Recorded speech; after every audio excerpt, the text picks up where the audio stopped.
Em todos os meus vídeos eu começo desejando paz, porque eu, de verdade, desejo paz para o seu coração diante dessa enxurrada de más notícias que recebemos o tempo inteiro de diversos lugares do mundo. Que a paz de Deus possa reinar no coração de homens e de mulheres, onde você estiver. É o desejo do meu coração para o seu coração. Eu quero falar hoje sobre o pessimismo antropológico. O pessimismo antropológico, ele é uma versão que foi desenvolvida a partir de, principalmente, Santo Agostinho e depois com Santo Anselmo, na Idade Média, que nos desvaloriza como seres humanos, que nos coloca como alvos não do amor, não do carinho, mas nos coloca sempre como alvos da maldição divina, de que Deus está irado com a raça humana, e isso se deve, segundo o pessimismo antropológico, se deve ao pecado de Adão e Eva, porque, segundo essa teologia, Adão e Eva transgrediram, feriram a majestade divina no jardim, e devido a isso, devido a esse pecado, devido a essa maldade, a essa transgressão inicial, a raça humana toda foi amaldiçoada por Deus, e que nós herdamos de Adão o pecado dele, somos herdeiros do pecado dele, somos herdeiros da culpa de Adão e somos herdeiros, consequentemente, também do desdém, do ódio, da vingança de Deus contra a humanidade que o aviltou. Essa é a teologia. O problema nosso, quer dizer, a dificuldade nossa é, primeiro, que essa versão, quer dizer, essa visão não está na Bíblia do Antigo Testamento. Ela não faz parte da cosmovisão, da compreensão judaica a respeito da primeira transgressão. Os judeus não têm essa ideia de pecado original. Os judeus não acreditam, não têm essa ideia de que a raça humana está amaldiçoada a priori por causa do pecado de um casal lá atrás. Segundo, essa percepção também não estava em Jesus, porque Jesus não viu os seus contemporâneos como pessoas amaldiçoadas. Pelo contrário, Jesus elogiou um centurião que era romano e disse que ele tinha uma fé inigualável em Israel. Ele elogiou a fé de uma mulher que nem era também judia, que era Cirofenícia.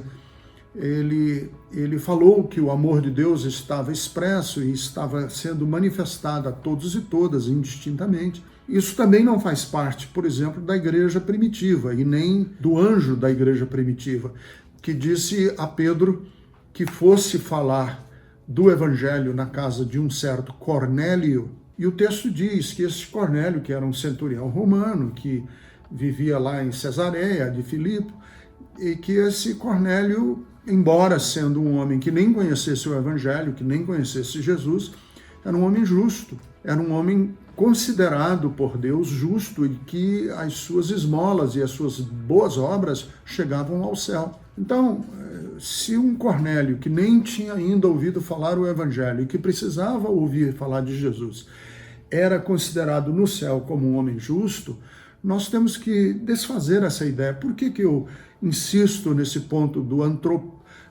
desse pessimismo antropológico, dessa versão de que Deus não nos tolera, que Deus está irado, de que as crianças que não nasceram debaixo da aliança ou do concerto de Deus, que essas crianças são amaldiçoadas, ou essas crianças não merecem o amor de Deus, e que pessoas que vivem na África, que vivem na Índia, que nunca tiveram acesso ao Evangelho, estão a priori condenadas ao inferno. Por que eu digo isso? Porque permanece entre nós essa ideia de que uma peste, de que um vírus são enviados de Deus. A peste e o vírus são emissários de Deus para punir a humanidade. Não! De Deus não vem coisas ruins, não vem maldição. Eu sei os pensamentos que tenho a respeito de vocês, diz o Senhor, são pensamentos de paz e não de mal.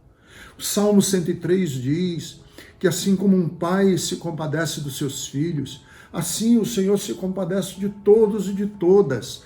Por que não é só de um grupo, não é só de judeus, não é só de cristãos, é de todos e todas, porque Paulo diz isso, que a barreira de separação entre gentios e judeus foi quebrada. Assim como foi quebrada a barreira que separava macho e fêmea, escravos e senhores de escravos, já não existe mais essa categoria diante de Deus. Então, assim como um pai se compadece dos seus filhos, assim Deus se compadece de nós. Deus não está na maldição, na profecia de mau agouro, na escatologia do catástrofe, do desastre. Deus não está nas expressões vingativas que partem da boca de religiosos. Não.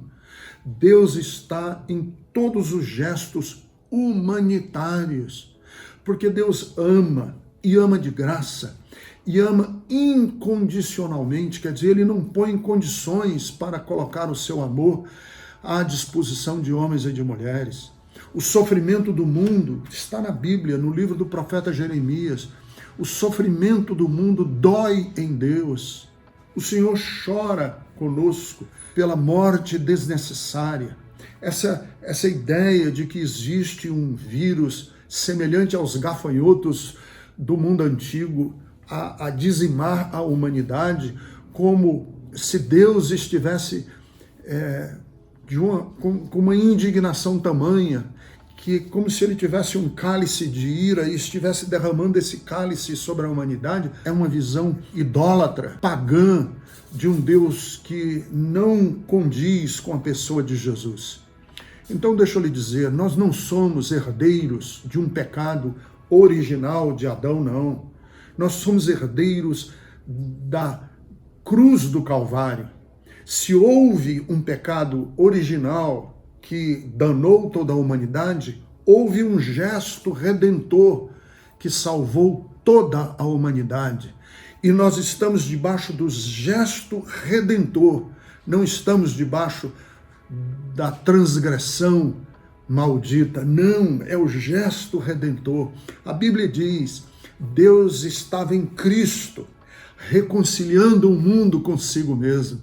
É assim que nós vamos atravessar esse momento tenebroso, essa crise gravíssima, certos de que somos alvos do amor de Deus. Você, mulher, que está em casa trancada, você, homem, que está em casa trancado, em quarentena, cuidando e vigiando dos seus filhos, não pense que você precisa agora fazer qualquer coisa para se reconciliar com Deus, porque nós já estamos reconciliados com o Senhor em Jesus Cristo, tá bom?